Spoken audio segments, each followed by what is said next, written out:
عز و جل نے جب انسان کو زمین پر بھیجا، حضرت آدم اور حوا علیہ السلام کو بھیجا، تو ان کے ساتھ شیطان کو بھی زمین پر بھیجا اور پھر فرمایا اہبطوا بعضکم لبعض عدو، کہ آپ یہاں سے اتر جائیں اور آپ سب ایک دوسرے کے دشمن ہوں گے۔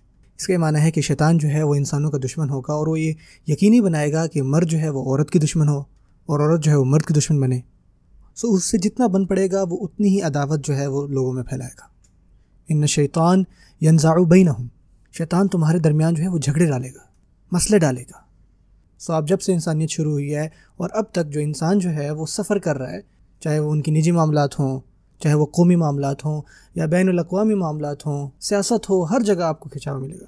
ہمارے کچھ مسائل ایسے ہیں جو ہمیں مالی طور پر ہیں۔ فار ایگزامپل ایک امپلائر جو ہے وہ اپنے امپلائی سے لڑ رہا ہے، جو باس ہے وہ کہتا ہے تمہیں زیادہ کام کرنا چاہیے لیکن تمہیں تنخواہ تھوڑی ملے گی، اور جو ملازم ہے وہ یہ کہتا ہے کہ میں کام تھوڑا کروں گا لیکن مجھے تنخواہ زیادہ دیں۔ باس کہتا ہے کہ تمہیں کم وقت ملے گا، ملازم کہتا ہے کہ مجھے زیادہ وقت چاہیے۔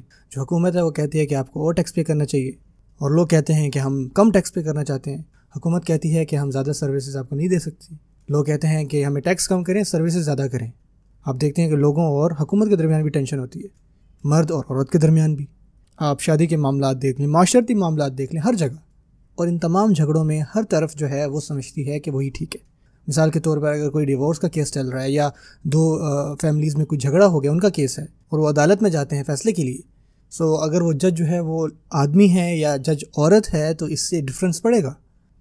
اور اگر جج خود کی اس کی ڈائیورس ہوئی ہو، چاہے وہ مرد ہے یا عورت، تو اگر وہ عورت ہے تو وہ سمجھے گی کہ آدمی ہی غلط ہے، اور اس کو اس کی جگہ وہ کوئی آدمی نظر نہیں آئے گا، اس کو اپنا خاوند نظر آئے گا۔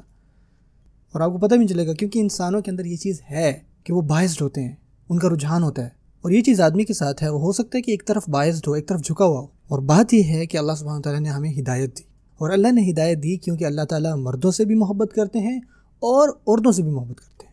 اللہ تعالیٰ کا کنسرن جو ہے وہ امپلائر کے ساتھ بھی ہے اور امپلائی کے ساتھ بھی ہے، ورنہ انسان جو ہے وہ کہیں نہ کہیں بائسڈ ہوتا ہے۔ مرد نیوٹرل نہیں ہو سکتا، عورت نیوٹرل نہیں ہو سکتی، نہ والدین نیوٹرل ہو سکتے ہیں، نہ ہی اولاد نیوٹرل ہو سکتی ہے۔ بچے جو ہیں وہ کہیں گے کہ مجھے اور چیزیں چاہیے، آپ میرا دھیان نہیں رکھتی۔ والدین کہیں گے کہ تنگ مجھے بہت کرتا ہے، یہ میرا دھیان نہیں رکھتا۔ ہر کوئی اپنے نظریے سے جو ہے وہ چیزیں دیکھتا ہے، اور ہم یہ ڈیزرو کرتے ہیں۔ یہ اتنی زیادہ ہے کہ نعوذ باللہ جب ہم قرآن مجید کی طرف آتے ہیں، ہم ان چیزوں کی طرف جاتے ہیں جو ہمیں فائدہ پہنچائیں گی۔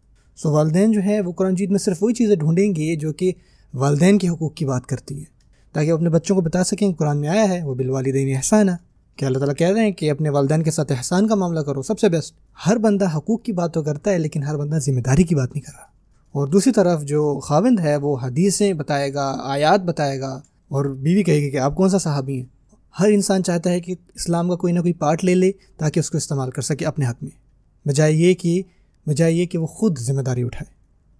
اور یہ بات جو قرآن مجید میں آئی ہے کہ وَكَلِمَةُ اللَّهِ هِيَ الْعُلْيَا، کہ اللہ کی جو بات ہے وہ سب سے اونچی ہے، سب سے اوپر ہے، تو اس کا مطلب یہ ہے کہ مجھے اپنی ضروریات، اپنے ارادے، اپنے رجحانات، اپنے احساسات ان کو سائڈ پہ کرنا ہے اور اللہ کی بات کو سب سے اوپر رکھنا ہے۔